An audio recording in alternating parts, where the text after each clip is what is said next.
Good evening dear student. All India counselling का round 2 चल रहा है और स्टेट काउंसलिंग का भी रजिस्ट्रेशन वगैरह चल रहा है। और इस दौरान आपके मन में एक क्वेश्चन कि अगर उन्हें राउंड 2 की काउंसलिंग में सीट अलॉट हो जाती है तो क्या वो राउंड 3 के लिए भी अपग्रेड कर सकते हैं। जैसा कि आप सभी को पता है कि राउंड 1 में फ्री एग्जिट था, तो अगर स्टूडेंट्स कॉलेज अलॉट होने के बाद भी कॉलेज में एडमिशन नहीं लेते थे तो ऐसे स्टूडेंट्स राउंड 2 में चॉइस फिल में डायरेक्ट पार्टिसिपेट कर सकते हैं, क्योंकि फर्स्ट राउंड फ्री एग्जिट है। फॉर एग्जाम्पल, आपने फर्स्ट राउंड की काउंसलिंग की, आपको सीट अलॉट हुई, आपने वहां पर एडमिशन ले लिया, अपग्रेडेशन के लिए आपने अप्लाई कर दिया, लेकिन अगर आपने राउंड 1 में कॉलेज में जाकर के रिपोर्ट ही नहीं किया तो भी फ्री एग्जिट की वजह से आप राउंड 2 की काउंसलिंग में चॉइस फिलिंग डायरेक्ट कर सकेंगे।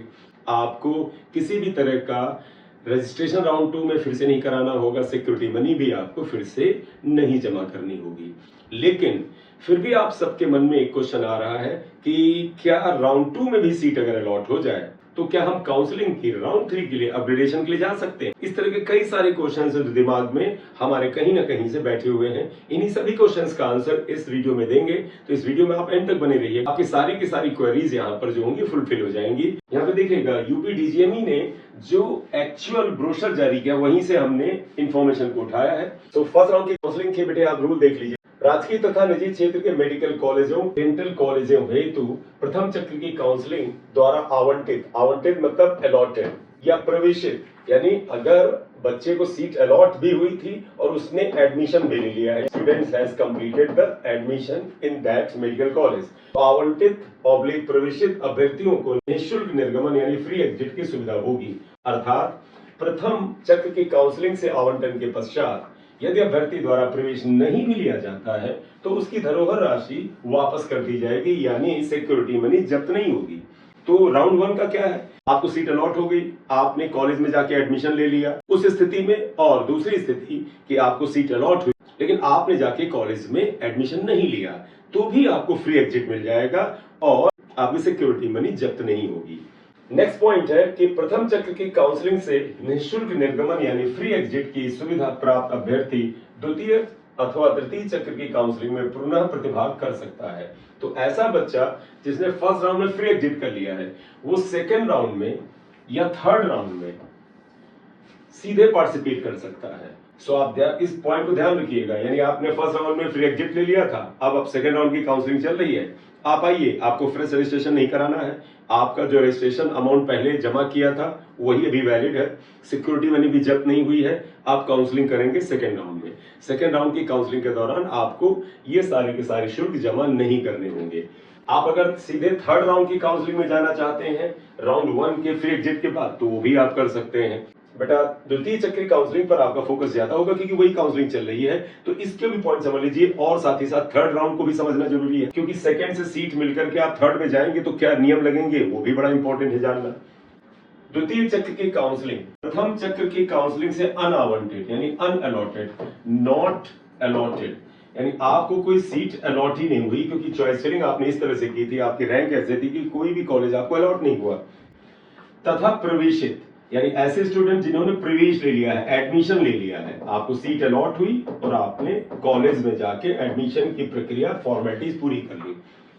सो प्रथम चक्र की काउंसलिंग से जिन बच्चों को अलॉटमेंट नहीं हुआ है सीट का वो, और ऐसे स्टूडेंट जिन्होंने जाके एडमिशन ले लिया है, ऐसे स्टूडेंट को द्वितीय चक्र की काउंसलिंग में प्रतिभाग करने हेतु धरोहर राशि जमा करने की आवश्यकता नहीं है। यानी दो तरह के स्टूडेंट, आपको सीट अलॉट ही नहीं हुई राउंड 1 में, आपने बेटा राउंड 1 में पार्टिसिपेट किया, no seat has been allotted, आपको राउंड 2 में कोई भी सिक्योरिटी मनी रजिस्ट्रेशन अमाउंट नहीं जमा करना है, सिर्फ चॉइस फिलिंग करनी है। या वो विद्यार्थी जिनको सीट अलॉट हुई लेकिन उन्होंने कॉलेज में जाके बाकायदा एडमिशन की प्रक्रिया कंप्लीट की, तो इन बच्चों ने बेटा अपग्रेडेशन के लिए अप्लाई कर दिया, तो इनको किसी भी तरह की सिक्योरिटी मनी जमा करने की आवश्यकता नहीं है। नेक्स्ट पॉइंट देखिएगा, राजकीय तथा निजी क्षेत्र के मेडिकल कॉलेजों, डेंटल कॉलेजों हेतु द्वितीय चक्र की काउंसलिंग द्वारा आवंटित सीट पर अभ्यर्थियों को प्रवेश प्राप्त करना अनिवार्य होगा। अब ये कंडीशन आ गई, यानी आपको अगर राउंड 2 में सीट अलॉट हुई, वो चाहे प्राइवेट में हो चाहे गवर्नमेंट में हो, वो चाहे डेंटल कॉलेज में हो या एमबीबीएस मेडिकल कॉलेज में हो, आपको एडमिशन लेना होगा। यानी राउंड 1 में जो फ्री एग्जिट की व्यवस्था थी कि आप कॉलेज में एडमिशन नहीं लेते हैं तो आपको फ्री एग्जिट मिलता था, वो यहाँ नहीं मिलने वाला। अन्यथा की स्थिति में जमा की गई संपूर्ण धरोहर राशि जब्त कर ली जाएगी, आपकी सिक्योरिटी मनी फोरफिट हो जाएगी। ऐसे अभ्यर्थी तृतीय चक्र की काउंसलिंग में प्रतिभाग करने हेतु पुनः धरोहर राशि जमा करने के पश्चात ही एलिजिबल होंगे। तो अगर राउंड 2 में आपको सीट अलॉट हुई, आपने एडमिशन नहीं लिया, तो आपकी सिक्योरिटी मनी जब्त हो जाएगी। लेकिन आप राउंड 3 में फिर पार्टिसिपेट कर सकते हैं, आपको एक बार फिर सिक्योरिटी मनी जमा करनी पड़ेगी।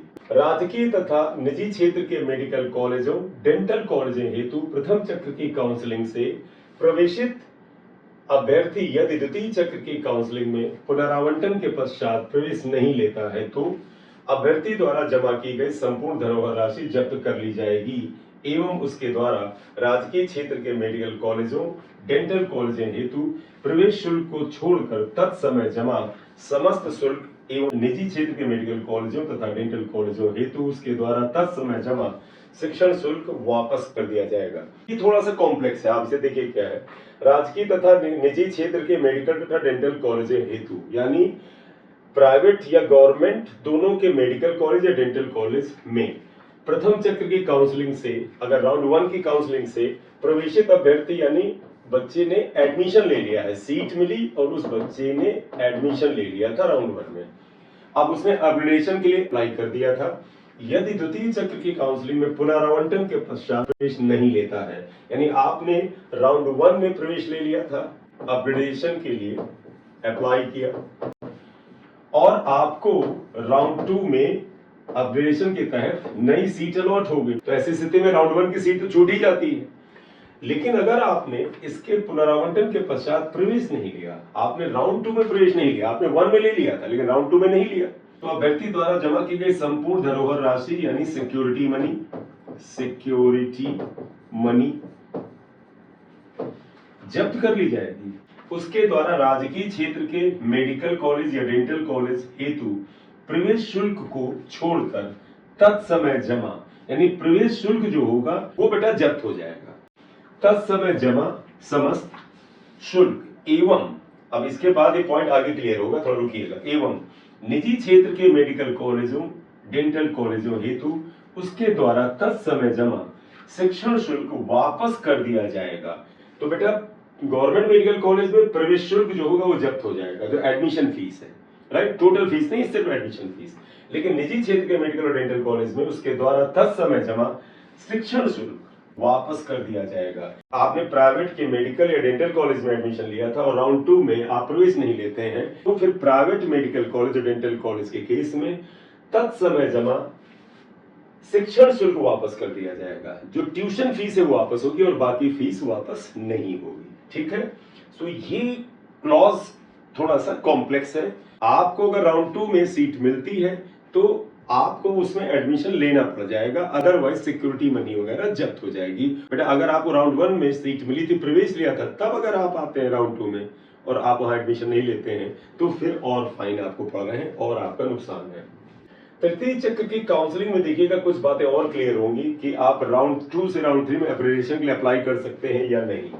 प्रथम एवं द्वितीय चक्र की काउंसलिंग से अनावंटित यानी जिनको फर्स्ट राउंड में और सेकंड राउंड में कोई भी सीट अलॉट ही नहीं हुई, किसी भी तरह की सीट आपको अलॉट नहीं हुई, तथा प्रवेशित या फिर फर्स्ट राउंड और सेकंड राउंड में आपने प्रवेश ले लिया था, अभ्यर्थियों को तृतीय चक्र की काउंसलिंग में प्रतिभाग करने हेतु पुनः धरोहर राशि जमा करने की आवश्यकता नहीं होगी। तो आप देखिएगा कौन से स्टूडेंट राउंड 3 में पार्टिसिपेट करेंगे और उनको पुनः धरोहर राशि यानी सिक्योरिटी मनी नहीं जमा करनी, वो कौन से स्टूडेंट हैं जिन्हें फर्स्ट एवं सेकंड राउंड की काउंसलिंग में कोई सीट अलॉट ही नहीं है, नो अलॉटमेंट। ऑब्वियसली बात है, तो थर्ड राउंड में आएंगे आप, थर्ड में भी ना अलॉट हो तो बेटा जो आपका स्टे वैकेंसी राउंड है उसमें भी आप जाएंगे, आपको कोई भी पेनल्टी नहीं है। तथा प्रवेशित अभ्यर्थियों को तृतीय चक्र की काउंसलिंग में प्रतिभाग करने हेतु धरोहर राशि जमा करने की आवश्यकता नहीं है। तो फर्स्ट राउंड और सेकंड राउंड की काउंसलिंग से प्रवेश लेकर के थर्ड राउंड की काउंसलिंग में आप आते हैं तो आपको सिक्योरिटी मनी जमा करने की जरूरत नहीं है। राजकीय तथा निजी क्षेत्र के मेडिकल कॉलेजों, डेंटल कॉलेजों हेतु तृतीय चक्र की काउंसलिंग द्वारा आवंटित सीट पर अभ्यर्थियों को प्रवेश प्राप्त करना अनिवार्य होगा, अन्यथा की स्थिति में जमा की गई संपूर्ण धरोहर राशि जब्त हो जाएगी। तो कंपल्सन जो है वो राउंड 3 में आ रहा है, अगर एडमिशन नहीं लेंगे तो सिक्योरिटी मनी जब्त हो जाएगी। राजकीय क्षेत्र के मेडिकल कॉलेजों एवं डेंटल कॉलेजों हेतु प्रथम एवं द्वितीय चक्र की काउंसलिंग से प्रवेशित अभ्यर्थी यदि तृतीय चक्र की काउंसलिंग में पुनरावंटन के पश्चात प्रवेश नहीं लेता है तो अभ्यर्थी द्वारा जमा की गई संपूर्ण धरोहर राशि तथा तत्समय जमा किए गए समस्त शुल्क जब्त कर लिए जाएंगे। अब देखिए बेटे, आप इस पॉइंट को देखिए, यहाँ से तो ऐसा साफ साफ लग रहा है कि राउंड 1 से राउंड 2 में आप अपग्रेड कर सकते थे और राउंड 2 में आपको सीट मिलती है या वही सीट आपके साथ कैरी होती है तो थर्ड राउंड के लिए भी आप अपग्रेड कर सकते हैं। ठीक है, तो इस समय तो राउंड 3 में तो और पेनल्टी है। आपने राउंड 3 में सीट अलॉटमेंट के बाद नहीं अगर एडमिशन लिया तो आपकी सिक्योरिटी में ही जाएगी और टोटल फीस जब्त होगी। पॉइंट सिर्फ गवर्नमेंट मेडिकल कॉलेज के लिए है। निजी क्षेत्र के मेडिकल कॉलेजों तथा डेंटल कॉलेजों हेतु फर्स्ट और सेकंड राउंड की काउंसलिंग से प्रवेशित अभ्यर्थी यदि तृतीय चक्र की काउंसलिंग में पुनरावंटन यानी रीअलॉटमेंट के पश्चात प्रवेश नहीं लेता है तो अभ्यर्थी द्वारा जमा की गई संपूर्ण धरोहर राशि तत्समय जमा किए गए शिक्षण शुल्क का 50% जब्त कर लिया जाएगा। प्राइवेट में थोड़ा सा अलग है। अगर आपको राउंड 1 या राउंड 2 की काउंसलिंग में सीट मिली लेकिन उसके बाद राउंड 3 में आपको दूसरी सीट आवंटित हो गई और उसको अगर आप प्रवेश नहीं लेते हैं तो यानी राउंड 3 में आपको प्रवेश लेना मस्ट लग रहा है, वो लेना ही पड़ेगा, अदरवाइज बड़ा नुकसान है। लेकिन कंडीशन है आपको 1 और 2 राउंड में सीट अलॉट हुई हो और आपने एडमिशन लिया हो तब की स्थिति में अभ्यर्थी द्वारा जमा की गई संपूर्ण धरोहर राशि जब्त कर ली जाएगी तथा तत्समय जमा किए गए शिक्षण शुल्क यानी जो ट्यूशन फीस था, ट्यूशन फीस जो आपने जमा किया था उसका 50% जब्त होगा। अच्छा खासा नुकसान है। तो प्राइवेट के लिए आप देखिएगा पेनल्टी कुछ ज्यादा ही है। और एक लास्ट पॉइंट है तृतीय राउंड के लिए, तृतीय चक्र की काउंसलिंग से आवंटन की प्रोसेसिंग के पश्चात यदि आरक्षित श्रेणी की कोई भी सीट रिक्त रह जाती है तो ऐसी सभी सीटों को निम्नांकित तालिका के अनुसार आमेलित करते हुए आवंटन प्रक्रिया संपन्न की जाएगी। थर्ड राउंड काउंसलिंग बेटा लगभग आप मानी मॉपअप राउंड है। उस राउंड तक सारी की सारी सीटें अलॉट हुई, उनमें से कुछ सीटें छूटेंगी। तो आपको पता है कुछ तरह के जो आरक्षण है जिनमें वर्टिकल आरक्षण भी है और हॉरिजॉन्टल आरक्षण भी है। तो होता क्या है, राउंड 3 तक अगर रिजर्वेशन कैटेगरी की कुछ सीटें खाली रह जाती हैं तो उनका कन्वर्जन होता है एक टाइप की कैटेगरी से दूसरी टाइप की कैटेगरी में। वो कन्वर्जन का रूल क्या है वो जरा देख लीजिएगा। थर्ड राउंड की काउंसलिंग के बाद अगर बेटा इन कैटेगरीज की सीट्स खाली रह जाती है यानी कि एसटी कैटेगरी की, PWD, ex serviceman, freedom fighter और एनसीसी की, तो ये सारी सीटें ओपन कैटेगरी ऑफ एसटी में आ जाती हैं। तो ध्यान रखिएगा एसटी कैटेगरी में इन कैटेगरीज का एक हॉरिजॉन्टल रिजर्वेशन है लेकिन राउंड 3 तक अगर ये कैटेगरी में सीटें खाली रहेंगी तो उनको ओपन एसटी कैटेगरी में ट्रांसफर कर दिया जाएगा। इसी तरह से एससी कैटेगरी की अगर इस तरह की हॉरिजॉन्टल कैटेगरी की सीट्स राउंड 3 की काउंसलिंग के बाद खाली रहती हैं तो उनको ओपन एससी में कन्वर्ट कर दिया जाएगा। इसी तरह से अनरिजर्व्ड कैटेगरी में PWD, ex serviceman, freedom fighter, NCC में अगर कुछ सीट्स खाली रहती हैं तो राउंड 3 के बाद उन्हें अनरिजर्व्ड ओपन में डाल दिया जाएगा। ओबीसी कैटेगरी की यही बेटा हॉरिजॉन्टल रिजर्वेशन वाली सीट्स को ओबीसी ओपन में डाल दिया जाएगा और ईडब्ल्यूएस कैटेगरी की इस तरह की हॉरिजॉन्टल रिजर्वेशन वाली सीट को ईडब्ल्यूएस ओपन कैटेगरी में डाल दिया जाएगा। और इसके बाद आइएगा एसटी कैटेगरी की कुछ सीट्स अगर थर्ड राउंड के बाद खाली होती है तो ये बेटा एससी को ट्रांसफर हो जाएगी यानी कि स्टे वैकेंसी राउंड में एसटी की अगर कोई सीट राउंड 3 में बाकी रह गई थी वो एससी में चली जाएगी और अगर एससी कैटेगरी की कोई सीट खाली होती है तो अनरिजर्व्ड कैटेगरी में जाएगी। ओबीसी की कोई सीट खाली रहती है तो अनरिजर्व्ड कैटेगरी में, ईडब्ल्यूएस की कोई सीट खाली होती है तो वो भी अनरिजर्व्ड कैटेगरी में चली जाएगी। इसी तरह से माइनॉरिटी की अगर कोई सीट खाली होती है तो वो भी अनरिजर्व्ड कैटेगरी में चली जाएगी। बेटा ये कन्वर्जन का रूल है। स्टे वैकेंसी राउंड को अभी मैं आपके सामने नहीं रख रहा हूँ, करीब 1 महीने पहले बेटा एक पूरे 1 घंटे के वीडियो में पूरा डिटेल डाला था तो वहां देख सकते हैं स्टे वैकेंसी राउंड जब थर्ड राउंड की काउंसलिंग आएगी तब उसे क्लियर करेंगे।